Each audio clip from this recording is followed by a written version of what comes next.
Hello po, isang magandang umaga po sa inyong lahat. Ngayon po ay 25 po ng Marso 2025 at ang oras po dito sa Los Angeles, California ay alas 6:38 ng umaga. Araw po ngayon ng Martes at nais ko po mag-vlog mga kababayan, mga minamahal, patungkol dito sa mga fake news. Napansin ko po na biglang dumami. Opo, biglang dumami kaya nag-aalala din ako. Opo, bigla po dumami itong mga fake news sa YouTube. Hindi ako masyado sa Facebook kasi nga ay nililimit ko ang activity ko sa Facebook. Sa YouTube po, biglang dumami. Ang mga halimbawa na niyan ay yung kahit na anong title pwede nilang sabihin nag-resign na daw si Kwan ang sabi nag-resign na raw o magre-resign na daw si Turi o makakabalik na raw si Duterte. O yun ang mga fake news at saka delikado na raw si Bongbong. O ganun O pinari-resign na si Bongbong. O mayroon pa nagsisisi na raw si Turi. O ganun ang mga fake news nila Ang dami po niyan. Pero tinitingnan ko 2 hours lang.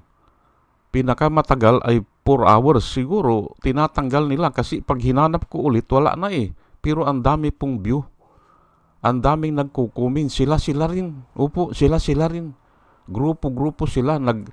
Nagkuhan. Kung babasahin ko yung mga comments, iisa ang sumusulat o kaya machine ang sumusulat. Kasi wala kang mapulot Oh.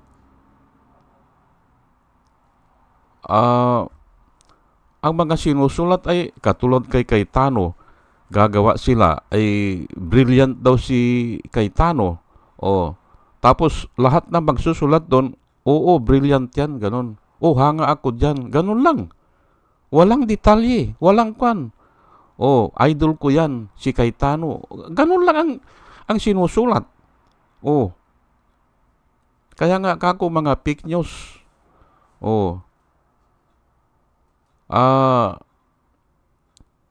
Mayroon pa nabasa ako ay ginisa daw ni Aimee yung magkapatid na Rimulya.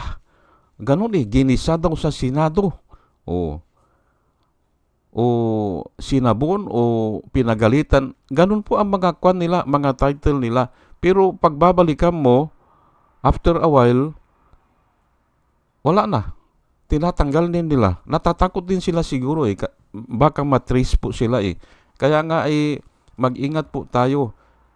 Sinishare ko lang po ang napapansin ko. Napakadami po niyan. Pero ako ay natutuwa kasi marami na rin po ang lumalaban. Opo. Hindi katulad nung 2016 doon sa dyaryo, doon sa Philippine Daily Inquirer ay talagang kaya sa Facebook talagang outnumber yung mga lumalaban, yung mga nag-i-expose ng mga fake news nila, kakaunti Opo, kaya ganyan namayagpag sila Duterte. Yung mga DDS nga, namayagpag sila. Opo. At alam ko po na nakagrupo-grupo sila yan. Alam ko yan. Kasi yung naikwento ko sa inyo noon, yung dalawang estudyante ko, 3 taong ko po nahawakan yun. 3rd year hanggang 5th year, engineering student doon sa probinsya namin. Ngayon, yung isa ay nagpapastor yung isa Nagpapastor. Yung isa naman ay professional electrical engineer na. Parehas silang nasa abroad. Nasa Dubai ata at nasa Saudi Arabia yung isa. Ngayon ay sinita ko yung nagpapastor.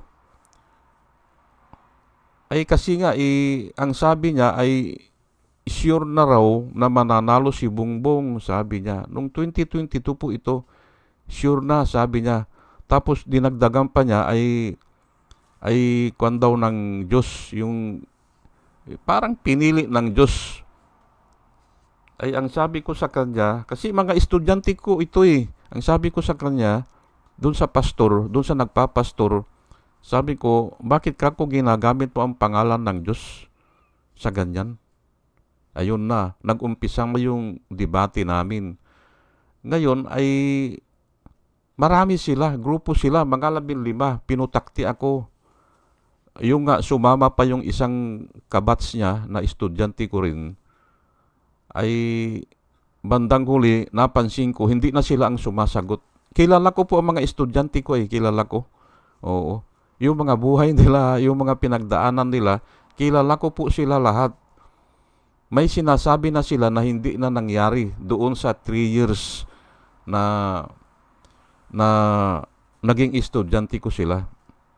Kaya huli ko na iba na ang sumasagot. Iba na, siguro yung handler nila. At isishare ko lang po sa inyo halos ganun din ang nangyayari doon sa comment section sa Philippine Daily Inquirer noong 2016, pag wala na silang maikatuwiran, pag nasusukol na sila, sir, sabi nila, respetuhan na lang tayo, sir, ganun. Opinion ko ito, opinion mo yan, respetuhin ko ang opinion mo, respetuhin mo rin ang opinion ko. Ganun sila lahat yan, lahat. Kaya nga, nung bandang huli ay nasayang lang pala kako ang time ko sa'yo. Ganun ang sinasabi ko, nasayang lang. Opinion mo pala kako, hindi mo pala kako, kayang ipaglaban yan Ganon din yung estudyante ko. Sir, sabi niya, respetuhan na lang tayo, sir. Ganon po yan. Ganon din sa nangyari dyan at binabati ko po yung lower house, ang Kongreso, dahil pinatawag po nila itong mga fake news peddlers at napaamin nila at nagsorry at umiiyak. At ito na nga, ito si Mark Lopez, ganyan na ganyan po. Aral po nila yan, aral sa China. Palagay ko, kasi iisa po ang style nila nung nabuko siya, nung sabi ni Mark Lopez na ang bansa din natin ay nagwa-water cannon. Sabi niya nagwa-water cannon din, sabi niya. Yun ang sinabi niya doon sa hearing. Ay nung binalikan siya, saan mo nakuha yung balita na yan? Yun na, hindi ba? Nagsorry din siya, hindi ba?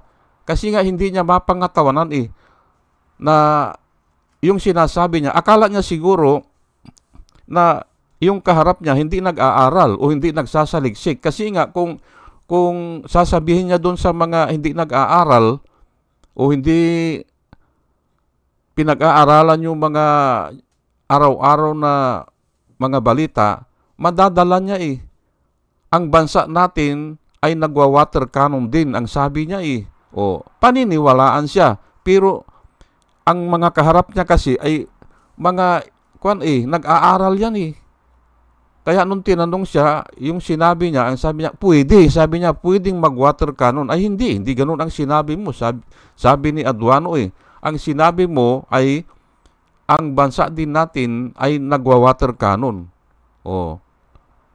Ano po ang usual na procedure nila? Aatras sila at hihingi ng sorry at ayan ganyan, parang iiyak. Pero yung paghingi ng sorry, parang nang iinsulto pa. Standard nila yan, standard procedure nila yan na nagsinungaling ako, sorry sir, fake news ako, sorry sir. Ganun lang Ay simple. Ay ano pang gagawin mo doon na nagsusuri na hindi ba, na inamin niya na fake news siya? Parang baliwala lang sa kanila. Ganon din yung estudyante ko Nung nasusukol ko na siya, ay, sir, sabi niya, sir, ay respetuhan na lang tayo. O, opinion mo yan kanya, opinion ko ito, respetuhan na lang tayo. Sabi ko, nasayang lang ang kwan ko sa'yo, ang panahon ko sa'yo. Akala ko may sasabihin kang maganda. Sabi ko, akala ko kaya mong ipaglaban yan. Hindi pala, sabi ko. O, nasayang lang kako. Ako, lahat ng sinasabi ko kako dito, kaya kong i-explain o ipaglaban o bigyan ng mga example. Ang sabi ko, inuulit ko lang style nila yan kasi nga may aral sila dyan eh. Inaral nila na, opo sir, fake news ako.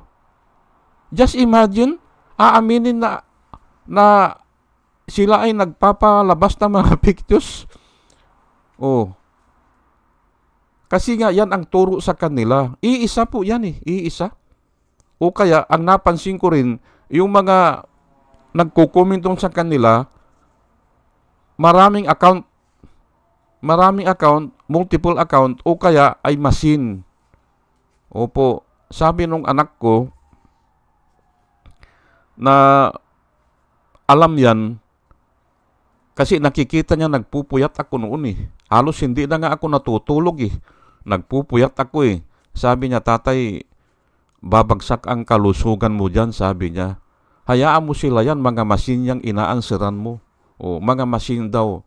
Ay, nung pinag-aralan ko nga, parang totoo nga mga machine yan, sabi niya. Opo, marami sila yan, sabi niya. Ay, anong ilalaban mo dyan kanya, mga machine? Nung tinignan ko nga yung mga sinusulat, walang kwenta. Wala. Idol, ang sasabihin lang kasi ay, mabuhay si Cayetano, ganyan. O, brilliant si Cayetano. O, ay, ang daling isulat ng machine yan eh. O, idol ko si Cayetano. Ganun po. O, si Duterte naman ay, ang sinasabi nila noon ay the best president in the whole universe ay. O, puro ganun. O, at isa pa, isi-share ko lang po sa inyo, no? Sa Facebook, kaya nga hindi ako gumagamit na ng Facebook ay. Doon sa Facebook, halimbawa, may kakilala ako 10 years ago na nakakilala ko sa Saudi. Halimbawa lang, kilala ko yun. Ngayon, magpapadala ng message sa akin yan ay, ang ipapadala niya, may litrato siya ni Duterte, ang ipapadala niya ay idol niya si Duterte. Ganun lang, ipapadala niya. O kaya, si Trump, ang ipapadala niya sa akin ay sinusuportahan si Duterte. Ganun ang, puro ganun ang pinapadala. Ngayon, o kaya ay si Pope humahanga kay Duterte sa kanyang tapang. Ganun po ang ipapadala nila eh.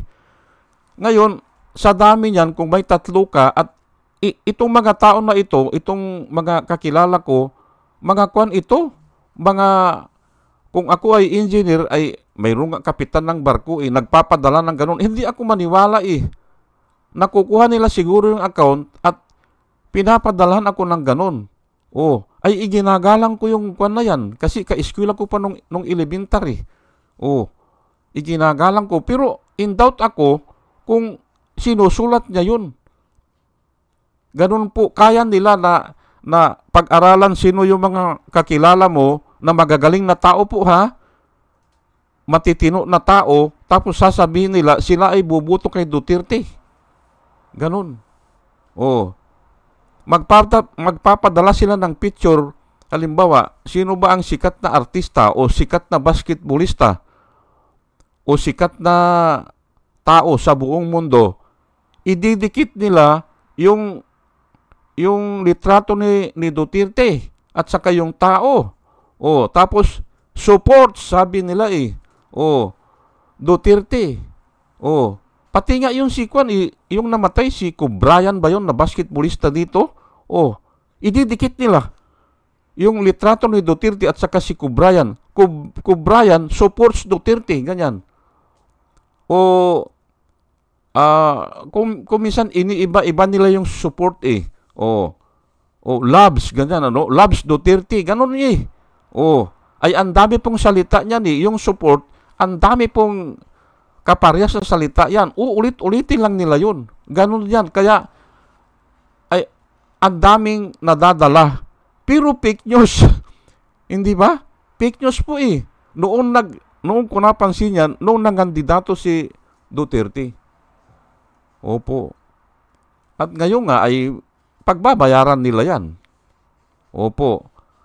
Pero bago po ako magtuloy-tuloy ay nais ko lang po na batiin itong mga kwan natin, mga sumusubaybay sa atin at salamat po sa inyong lahat. Nais ko silang pasalamatan. Ito po sila si Rosana Narumi ng Japan, Al Ulalia ng Bacoor, Pampanga, Libra Girl, Alex Sarmiento, Dolor Garcia ng Milano, Italy, Nana Antibi ng Bahrain, Will Utaib ng Laguna, Nelson Balyaran, Julia Magbanua ng Singapore, Andre Deliver, Arnold Bernard ng Cebu, Larry Narbais, Jos Shalan, Elenita Sklapler ng Germany, Bin Puno, Liti Peralta ng Mamburao Occidental, Mindoro, Maribel Baligat Culio, Querticio, Jonah M., Rinaldo Abintino, Mel Herrera ng Ibaston, Illinois, Ernesto Aburque, Pleaser Eduarte, Hias Bin San Juan, Roman Di Paz, Mary Grace Santos, Pacmando, John Cabrera, Luwin Sigako, Aig Maglasang, Linda Transmonte, Linda Walton, Sasha Andigwid, Leni Bungat, Agripino C., Eduardo Gonzales ng Singapore, Bumble D., Di Juana Duco, Ernesto Honrado, Josephine Lucas, Bert Abogado, Dimitrio Pascual, Soledad de Maculangan, Brenda Martin, C.J. Torrio, Melchor Tolentino, Brother Pacamara, Manuel Lim, Danilo Magno, Lawrence Alindayo, Edelberto Infante, Boss Reyes, Paul Vincent Lim, Sonny Gaya, Rupino Baldos, B.T. Velasco, William Ilay, John D5, Victorino Ripran, Norman Nabatar, Bonifacio Avila, Danilo Magno, Carl Arman, Salvi Ibanez, Domus Ticton, Tibtib Mercado, Bernadette Francisco, Yoser P.O., Cyril Andres, Sermihenel Dogardi, Rubin Delpin, Mama Gina, Lanzo Mintak, Leonardo Acebis, Jose Tosi. Salamat po sa inyong lahat. At ito naman po ang mga vloggers na nire-recommenda ko po sa inyo na ating panoorin at subaybayan at suportahan. Ito po sila, si Michael Apasibli Bulletin, Attorney Enzo Recto, Bunyog Pagkakaisa, Vlogcaster Armandin, Engineer Tutok ng Using, Aling Marie, Mr. Sa Totoo Lang To, Christian Isgira, PMTGR Vloggers, The Action Man, Roy Japantors, Divina Apostol, CG Pichay, Kapihan ni Art at Ago, Demjus Johnny, Kakamping, Ang Batas with Attorney Claire Castro, Waldi Carbonel, Attorney Silo Magno at saka si Kristan.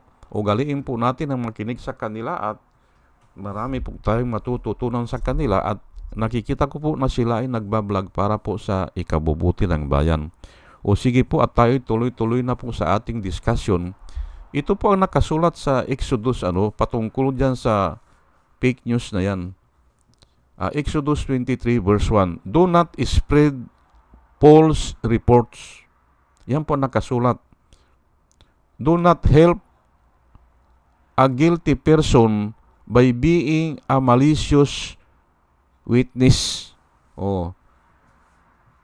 Huwag ka daw na mag-spread ng mga false news o fake news at saka huwag mong tutulungan yung guilty person by being a malicious witness o huwag kang magtestigo sa hindi totoo. Yan po ang ibig sabihin yan. Ephesians 4:29, let no corrupt word proceed out of your mouth,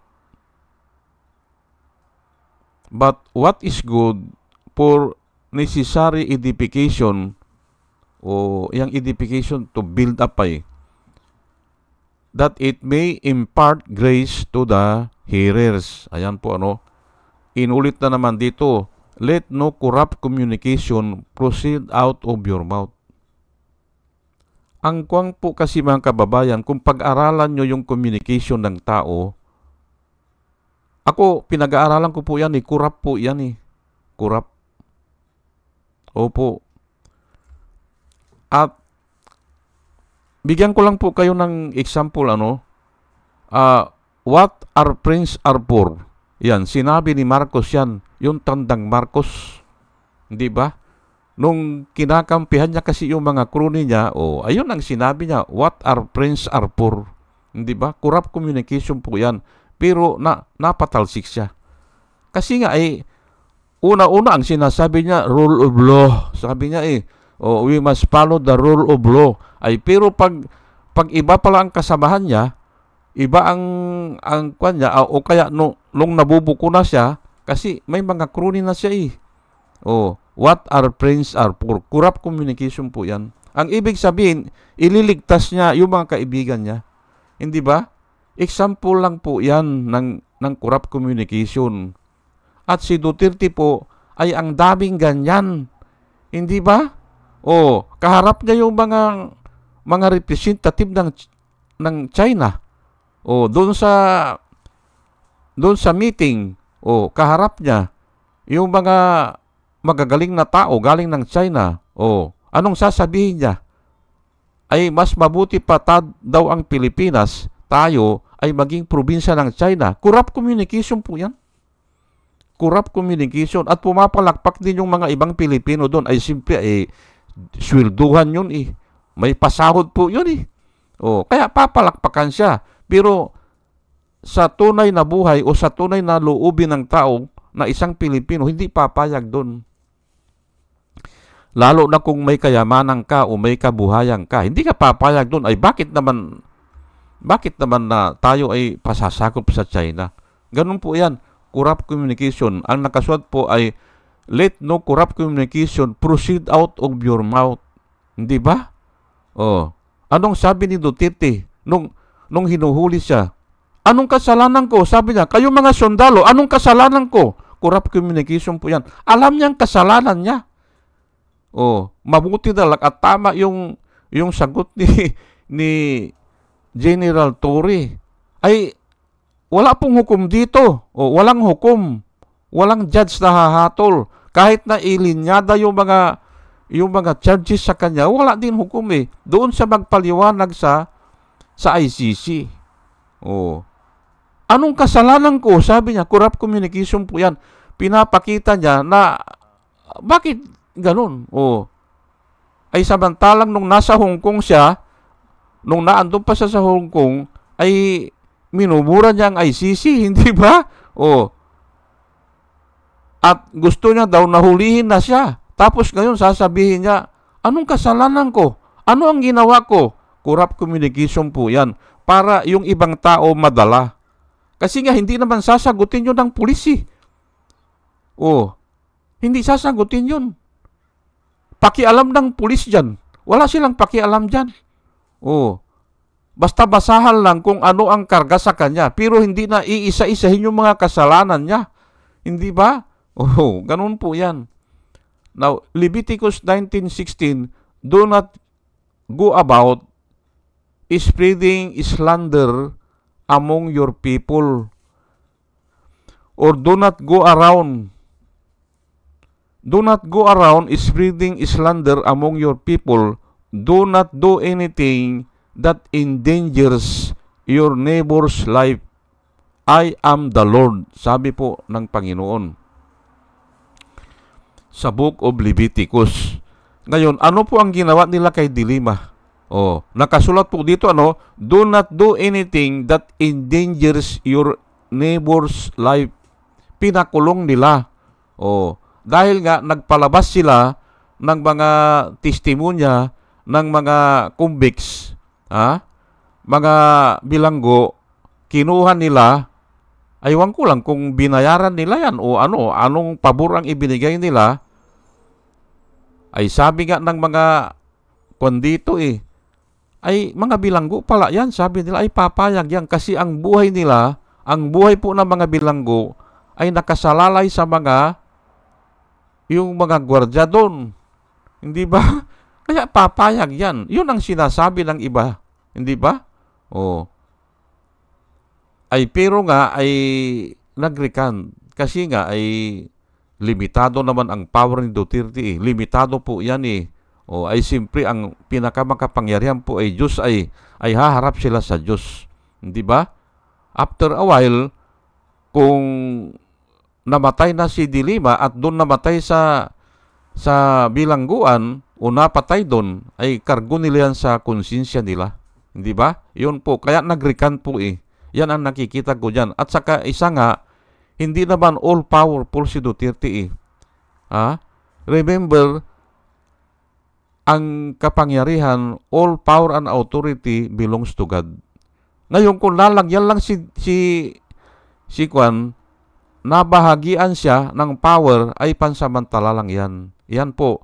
Ngayon, ang iba hindi naniniwala dyan eh. Pero ako, parati kong sinasabi yan na power and authority belongs to God and to whoever He want to give.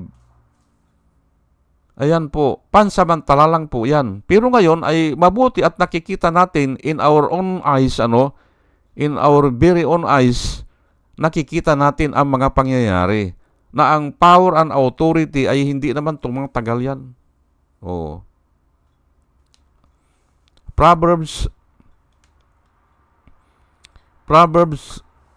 18 verse 17 hanggang 18 ay ito po babasahin ko lang po at ito kumpleto na po ito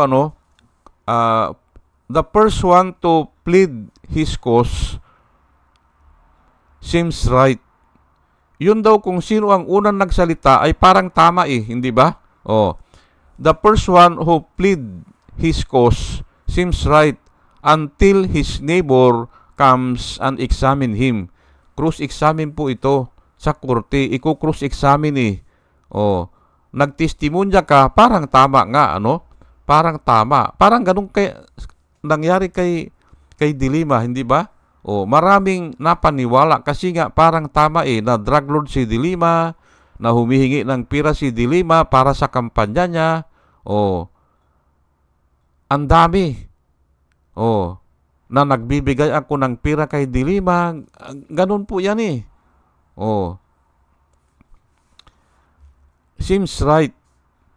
Pero until his neighbor comes and examine him. Ayan na. Hindi tatagal. Opo.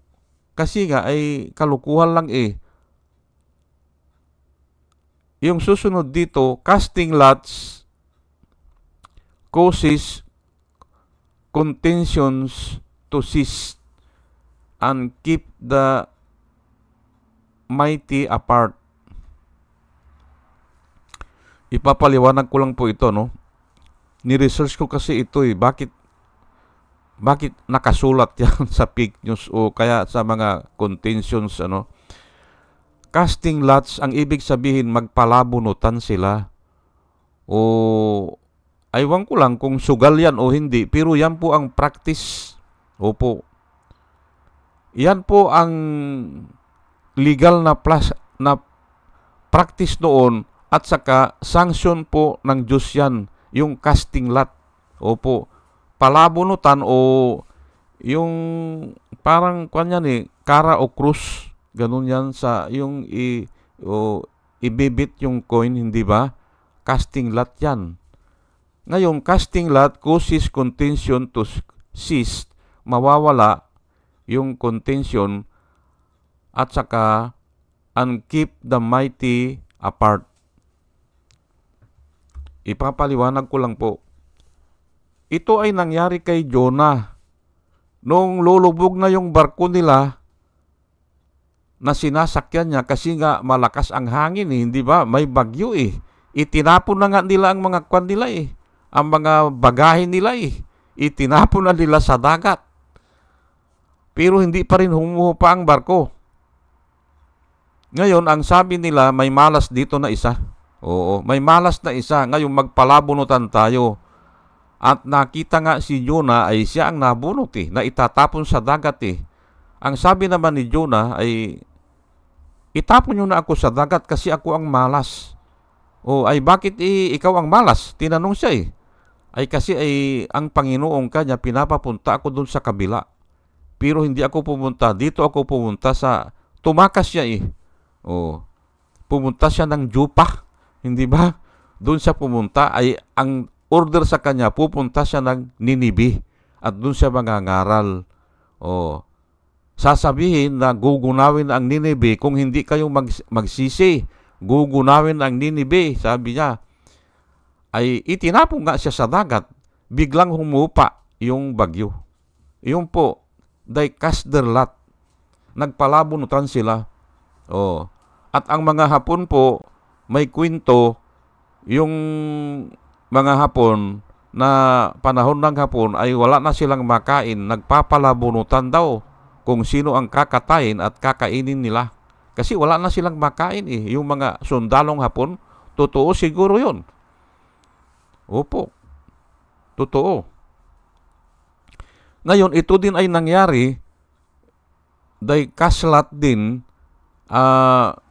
nung pinalitan nila si Judas, kasi nagpakamatay po si Judas eh.